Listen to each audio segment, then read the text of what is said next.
इस समय लोकसभा, राज्यसभा, विधानसभा हर जगह संविधान की बात हो रही है। लेकिन सवाल यह है कि संविधान की बात करने वाले क्या संविधान को मानते भी हैं? क्या संविधान को जानते भी हैं? क्या संविधान की शपथ लेने वाले सांसद और विधायक संविधान की सही व्याख्या करते हैं, संविधान को लागू करने का प्रयास करते हैं? इस वीडियो का अंत तक देखिए और फिर आपको समझ में आ जाएगा कथनी और करनी में कितना अंतर है। संविधान का मतलब होता है संविधान, यानी एक देश एक विधान, यानी जो विधान होना चाहिए वो सबके लिए होना चाहिए। तो संविधान जहां होता है वहां अलग अलग विधान नहीं होता है। जाति, भाषा, क्षेत्र के आधार पे, मजहब के आधार पे अलग अलग विधान नहीं होता। जो भी कानून होता है, जो भी विधान होता है, वो जेंडर न्यूट्रल, रिलीजन न्यूट्रल होता है। पहली बात तो ये। अब भारत में क्या जेंडर न्यूट्रल, रिलीजन न्यूट्रल कानून चल रहे हैं क्या? इसको आप खुद सोचिए, इसके बारे में आप खुद पता समझिए, फिर आप सोचिए कि जो लोग संविधान की बात करते हैं वास्तव में संविधान को मानते हैं, संविधान को जानते हैं, या केवल दिखावा करते हैं। संविधान के प्रियम्बल के पहला शब्द है सोरेन। सोरेन का मतलब संप्रभु भारत। संप्रभु का मतलब न गुलामी का नाम होना चाहिए, न गुलामी का निशान होना चाहिए, न गुलामी की कुरीतियां होनी चाहिए, न गुलामी की कुप्रथाएं होनी चाहिए। अब की बार जब एयरपोर्ट जाना तो जहाज पे बैठने से पहले जरा देखना जहाज पे लिखा क्या है। जहाज पे लिखा है वीटी। वीटी का मतलब होता है विक्टोरिया टेरिटरी। आज तक वीटी नहीं हटा है। तो जो लोग संविधान की बात करते हैं सबसे पहले उनको वीटी के खिलाफ आवाज उठाना चाहिए। संविधान की जो लोग बात करते हैं उनको सबसे पहले वहशी दरिंदों के नाम पे भारत में जो सड़कें हैं, मोहल्ले हैं, गलियां हैं, कस्बे हैं, जिले हैं, इनको बदलवाना चाहिए। क्योंकि संविधान के प्रियम्बल में सोरेन लिखा है, मतलब गुलामी का नाम नहीं होना चाहिए, गुलामी का निशान भी नहीं होना चाहिए। जो बाबर, हुमायूं, तुगलक, गजनी, गोरी, खिलजी ने, आक्रांताओं ने हमारे मठ मंदिरों को तोड़ा, लूटा और उनको बदला, उनको रिस्टोर करना चाहिए। तो अगर आप चाहते हैं कि वास्तव में संविधान लागू हो तो सबसे पहले भारत में एक भारतीय धरोहर संहिता लागू करिए और जो गुलामी के समय हमारे मठ मंदिर तोड़ दिए गए थे, बदल दिए गए थे, उनको अपने ओरिजिनल रूप में, ओरिजिनल स्वरूप में उनको रिस्टोर करिए। फिर आप संविधान की बात कर सकते हैं।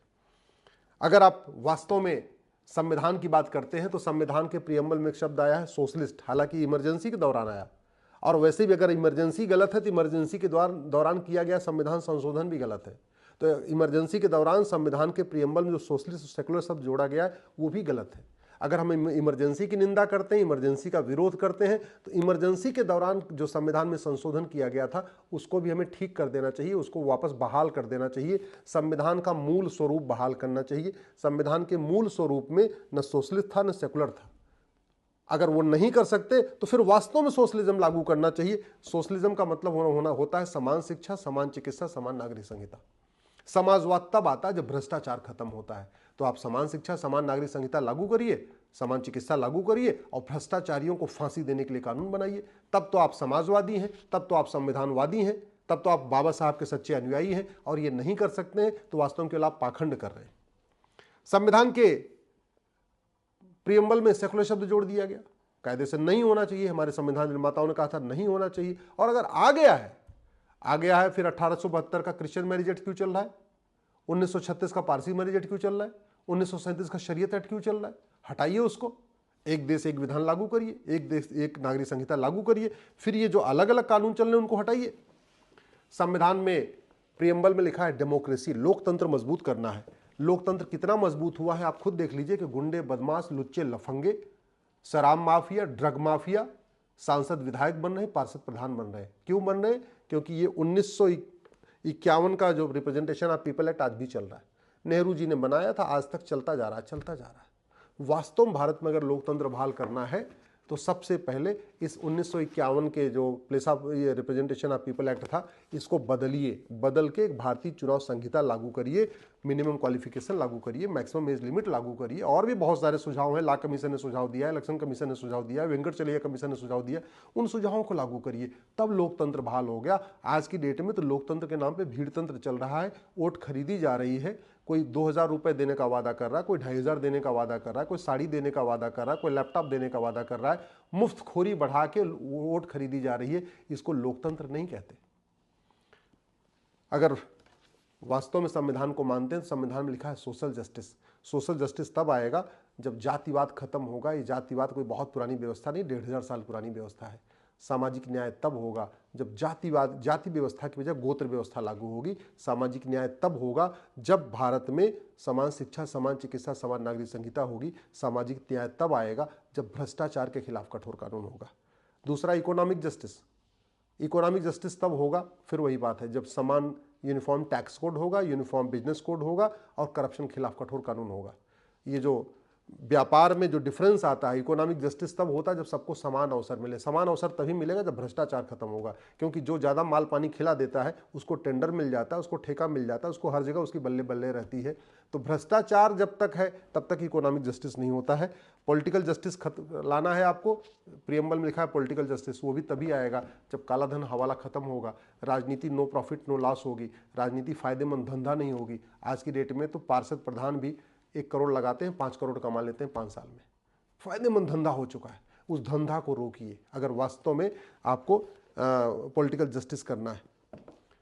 संविधान के प्रीएम्बल में लिखा है liberty of thought, liberty of expression, liberty of belief, liberty of faith, liberty of worship.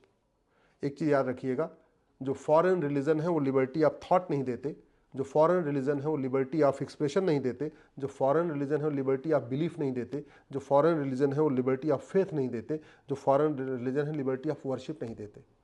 तो वास्तव में अगर liberty of thought, liberty of belief, liberty of faith करना है तो सबकी घर वापसी कराइए, क्योंकि सनातन में सबको लिखने की आज़ादी है, सबको सोचने की आज़ादी है, सबको बोलने की आज़ादी है, सबको तर्क करने की आज़ादी है, सबको स्वाध्याय की आज़ादी है, सबको अपने अपने तरीके से अपने त्यौहार मनाने की आज़ादी। फिर तो सनातन में सबकी घर वापसी कराइए अगर आप वास्तव में चाहते हैं liberty of thought, liberty of belief, liberty of faith, liberty of worship सबको मिले। आप चाहते हैं कि संविधान के प्रीएम्बल में लिखा equality of opportunity, equal opportunity तब आएगी जब समान शिक्षा लागू होगी, पेपर लीक बंद होना होगा, जब पेपर तभी बंद होगा जब कठोर कानून बनेगा। समान अवसर सबको तब मिलेगा जब कोचिंग माफियाओं का कारोबार बंद होगा। जब समान अवसर तभी मिलेगा जब 1 नेशन 1 एजुकेशन बोर्ड होगा, 1 नेशन 1 सिलेबस होगा, 1 नेशन 1 करिकुलम होगा। संविधान के प्रीएम्बल में फिर आगे लिखा है फ्रेटर्निटी, यूनिटी, नेशनल इंटीग्रेशन, वो तभी आएगा जब समान शिक्षा लागू हो, समान नागरिक संहिता लागू हो, भ्रष्टाचार के खिलाफ कठोर कानून बने। आर्टिकल 1 कहता है इंडिया दैट इज भारत। ये अंग्रेजों को इंडिया सबसे बहुत प्यार था, इंडिया का हमसे लेना देना कोई नहीं। भारत का नाम या तो भारत हो सकता है, तो हिंदुस्तान हो सकता है, तो आर्यावर्त हो सकता है, इंडिया तो हो ही नहीं सकता। वास्तव में संविधान से प्यार करते हैं, संविधान निर्माताओं से प्यार करते हैं, तो ये जो कांग्रेस ने जबरदस्ती नेहरू जी ने इंडिया नाम रखवा दिया था अंग्रेजों के दबाव में, उसको हटवाइए, उसके लिए प्रस्ताव लाइए, उसके लिए बिल लाइए और संसद में इसके खिलाफ आवाज उठाइए कि भैया हमारा एक देश एक नाम रहेगा, एक देश दो नाम नहीं चलेगा। वास्तव में अगर आप संविधान को मानते हैं तो संविधान के आर्टिकल 11 को पढ़िए। आर्टिकल 11 कहता है नागरिकता देने के लिए कानून बना है, नागरिकता लेने के लिए कानून बना है, लेकिन आज तक किसी की नागरिकता गई नहीं है। इतना सड़ा हुआ कानून बना दिया नेहरू जी ने सिटीजनशिप एक्ट, आज तक किसी की नागरिकता नहीं गई।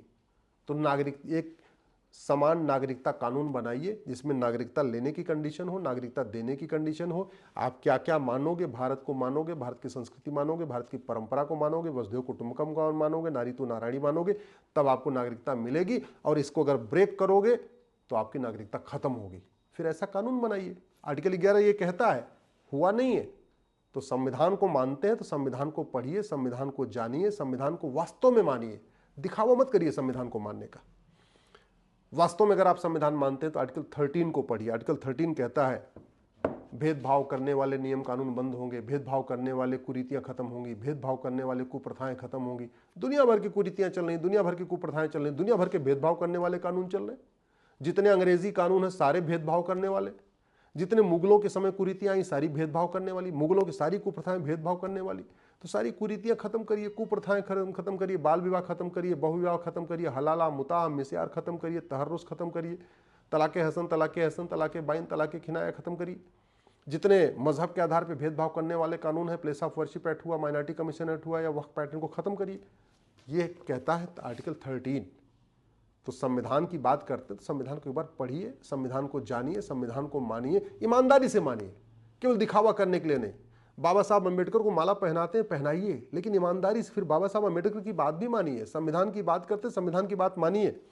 आर्टिकल 14 कहता है equality before law, equal protection of law और रूल ऑफ लॉ। कैसे आएगा? जब यूनिफॉर्म पुलिस कोड होगा, यूनिफॉर्म जुडिशियल कोड होगा, यूनिफॉर्म एडमिनिस्ट्रेटिव कोड होगा, यूनिफॉर्म एविडेंस कोड होगा, तब जाके रूल ऑफ लॉ आएगा, तब इक्वलिटी बिफोर लॉ आएगा, तब इक्वल प्रोटेक्शन ऑफ लॉ आएगा। रूल ऑफ लॉ तब स्थापित होगा जब कानून का खौफ होगा, भय होगा। तो अगर वास्तव में चाहते हैं तो आर्टिकल 14 इंप्लीमेंट करिए। काहे लिए ये पुलिस को सत्ता को गुलाम बना रखा है? 1861 का पुलिस एक्ट चल रहा है, चाहे पुलिस हो, चाहे थानेदार हो, चाहे तहसीलदार हो, चाहे हवलदार हो, चाहे वो पेशकार हो, सारे के सारे क्या कर रहे हैं? क्या जनता की सेवा कर रहे हैं? क्या नहीं कर रहे हैं ना? क्यों? क्योंकि हमारे पास पुलिस चार्टर नहीं है, जुडिशियल चार्टर नहीं है, एविडेंस चार्टर नहीं है, हमारे पास एडमिनिस्ट्रेटिव चार्टर नहीं है। तो चार्टर लागू करना पड़ेगा, सबकी जिम्मेदारी तय करना पड़ेगा। जो जिम्मेदारी न माने उसको हटाइए, खत्म करिए। तो नियम कानून बदलना पड़ेगा। आर्टिकल 15 कहता है भेदभाव खत्म होना चाहिए, भेदभाव करने वाले हमने दुनिया भर के कानून बना रखे हैं। आर्टिकल 16 कहता है सबको समान अवसर मिलना चाहिए। समान अवसर तब मिलेगा समान शिक्षा होगी, भ्रष्टाचार बंद होगा, कोचिंग माफियाओं का कारोबार बंद होगा। आर्टिकल 17 कहता है छुआछूत बंद करो। छुआछूत 3 तरीके का होता है, शारीरिक छुआछूत होता है, मानसिक छुआछूत होता है, आध्यात्मिक छुआछूत होता है, मजहबी छुआछूत होता है। सारी किताबों की समीक्षा करिए, जितने भी तकरीरें हैं सारी सबकी समीक्षा करिए, वेद पुराण की समीक्षा करिए, गीता रामायण की समीक्षा करिए, बाइबल कुरान की समीक्षा करिए, जितनी भी किताबें हैं सबकी समीक्षा करिए। समीक्षा करके देखिए कहीं छुआछूत तो नहीं फैला रहा है। छुआछूत फैला रहा है तो उसको उतने वाले पार्ट को हटाइए, तब तो फायदा हुआ ना आर्टिकल फिर संविधान मानने का। आर्टिकल 17 तो कहता है छुआछूत नहीं फैलाना। तो छुआछूत मन से भी फैलाया जाता है, छुआछूत धन से भी फैलाया जाता है, छुआछूत शरीर से भी फैलाया जाता है, छुआछूत कई तरीके से फैलाया जाता है।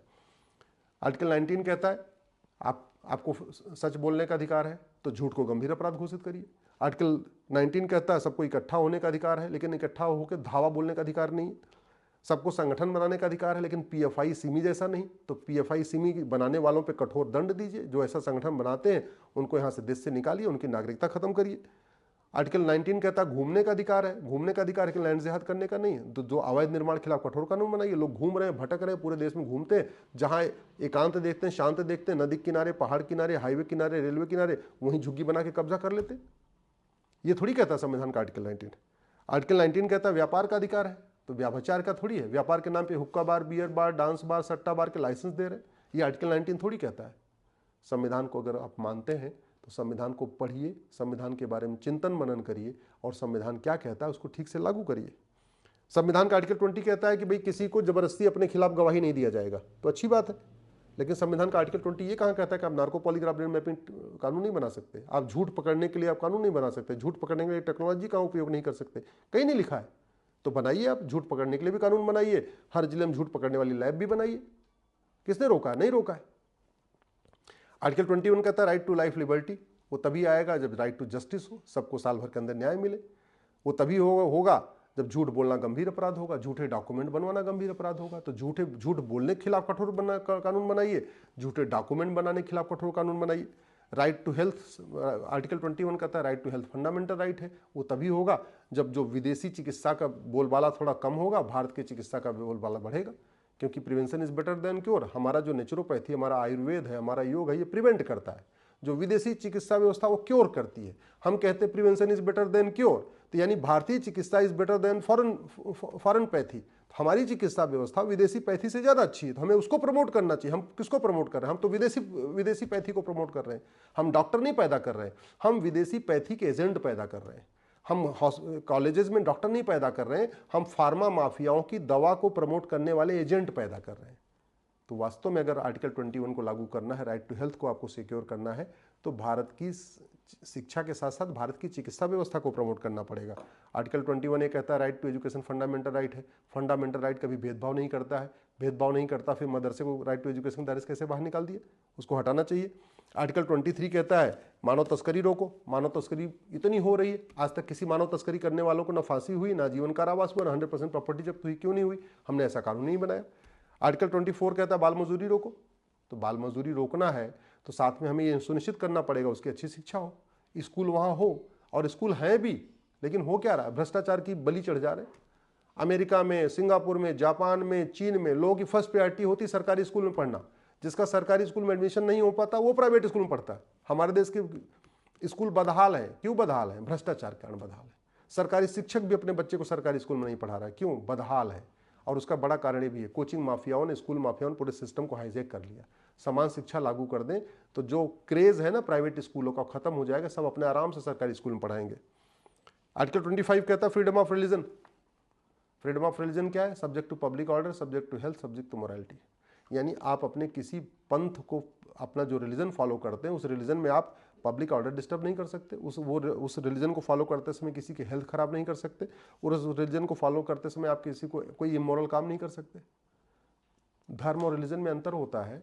हमने धर्म को रिलीजन समझ लिया, रिलीजन को धर्म समझ लिया। आज तक हमने धर्म और रिलीजन के ऊपर एक चैप्टर तक नहीं रखा प्राइमरी स्कूलों में कि बच्चे समझें तो कि धर्म क्या होता है, रिलीजन क्या होता है, धर्म क्या होता है, पंथ क्या होता है, धर्म क्या होता है, मजहब क्या होता है। हमने कोई चैप्टर नहीं रखा। हालत ये हो गई है कि इवन सांसद, विधायक, मंत्री और जज भी धर्म को रिलीजन और रिलीजन को धर्म समझ के बैठे हुए। सारा गड़बड़ झाला यहीं से हो रहा है, क्योंकि धर्म रिलीजन में हमने भेदभाव, हमने जो अंतर वो स्पष्ट ही नहीं किया। हेट स्पीच हमने डिफाइन नहीं किया। सभी किताबों की हम समीक्षा नहीं कर रहे हैं कि कहीं हेट स्पीच तो नहीं फैल रहा, किसी जो है इमोरल काम तो नहीं हो रहा, हमने कभी समीक्षा ही नहीं किया। आर्टिकल 26 कहता है सबको अपना अपना धार्मिक स्थल मैनेज करने, मेंटेन करने का अधिकार है। केवल हिंदुओं के मठ मंदिर सरकारी कंट्रोल में है, एक भी मस्जिद सरकार के कंट्रोल में नहीं, एक भी चर्च सरकार के कंट्रोल में नहीं। तो ये आर्टिकल 26 का वायलेशन है। संविधान को मानते हैं तो आर्टिकल 26 के मुद्दे पर संसद में बोलिए, आवाज उठाइए, जगह जगह बोलिए, पब्लिक प्लेटफॉर्म पे बोलिए।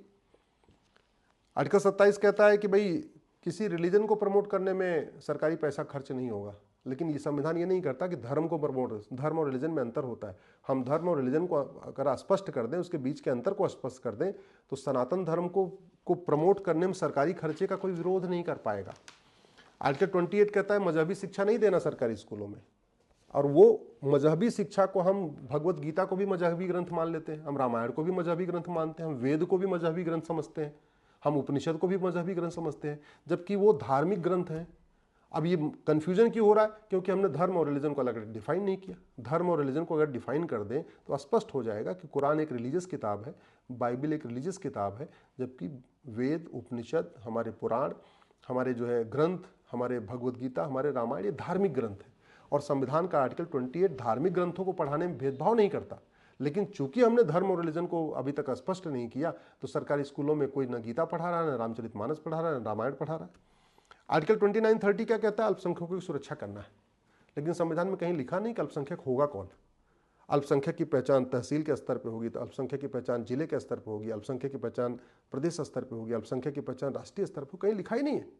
माइनॉरिटी कमीशन चल रहा है, माइनॉरिटी फिल्म मिनिस्ट्री चल रही है, हजारों करोड़ का केंद्र सरकार का माइनॉरिटी के नाम पे बजट, हजारों करोड़ का राज्य सरकार का माइनॉरिटी के नाम पे बजट, लेकिन माइनॉरिटी को आज तक डिफाइन ही नहीं किया।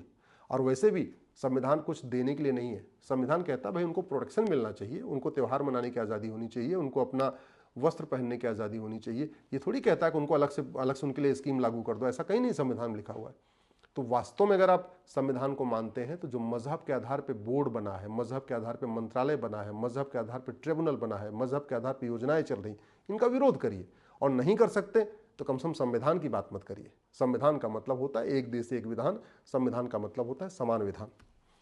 आर्टिकल 38 कहता है असमानता दूर करना है। असमानता तब दूर होगी जब हम दो हमारे दो सबके लिए लागू होगा। जितना ज्यादा ये गरीबी जो है उसका मूल कारण है जनसंख्या विस्फोट, बेरोजगारी का मूल कारण है जनसंख्या विस्फोट, कुपोषण का मूल कारण है जनसंख्या विस्फोट, अशिक्षा का मूल कारण है जनसंख्या विस्फोट। जो लोग हम दो हमारे दो लागू करते हैं वो गरीबी रेखा से बाहर निकल जाते हैं, जो जनसंख्या विस्फोट करते हैं वो गरीब बने रहते हैं।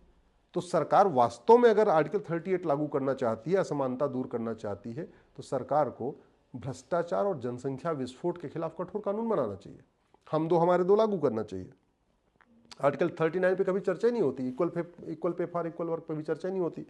आर्टिकल 39 ये कहता है right to justice. Right to justice का मतलब क्या है? 50 साल में जस्टिस नहीं, राइट टू जस्टिस का मतलब 1 साल के अंदर justice, justice with in year, justice for all, ये कहता है आर्टिकल 39 है।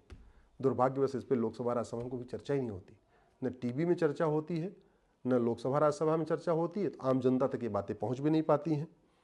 आर्टिकल 40 कहता है कि ग्राम सभा होनी चाहिए, मोहल्ला सभा होनी चाहिए। ग्राम सभा मोहल्ला सभा बन तो गई है, लेकिन हो क्या रहा है? वहाँ सरकारी योजनाओं की बंदरबाट हो रही है। वहाँ तो लोग ग्राम प्रधान इसलिए बनना चाहते हैं कि एक बार ग्राम प्रधान बन जाएंगे तो 5 साल में 5 करोड़ रुपए कमा लेंगे। पार्षद लोग इसलिए बनना चाह रहे हैं कि एक बार पार्षद बन जाएंगे तो 5 करोड़ रुपए कमा लेंगे। पार्षद प्रधान बन के सेवा नहीं कर रहे हैं, पार्षद प्रधान के केवल सरकारी पैसे की बंदरबाट हो रही है। तो वो तब ठीक होगा ना। ये जो आर्टिकल 40 कहता है उसका भावना तभी स्पिरिट होगी, मजबूत होगी, जब भ्रष्टाचार खिलाफ कठोर कानून बनेगा। आर्टिकल 41 कहता है रोटी कपड़ा मकान सबको मिलना चाहिए। हम दो हमारे दो लागू किए बिना असंभव है। सरकार जब तक 2 करोड़ घर बना के देती है 10 करोड़ बेघर पैदा हो जाते हैं। सरकार जब तक 2 करोड़ लोगों को रोजगार देती है 10 करोड़ बेरोजगार पैदा हो जाते हैं। तो अगर वास्तव में आर्टिकल 41 को लागू करना है तो हम दो हमारे दो सबके दो, ये कंपलसरी होना चाहिए। आर्टिकल 44 कहता है यूसीसी, चलो एक दो राज्यों ने लागू कर लिया, एक उत्तराखंड ने लागू कर दिया, गोवा में पहले से चल रहा है, आशा है कि पूरे देश में लागू हो जाएगा, लेकिन होना चाहिए, बहुत पहले होना चाहिए था, चलो देर से सही, अब लागू करना चाहिए।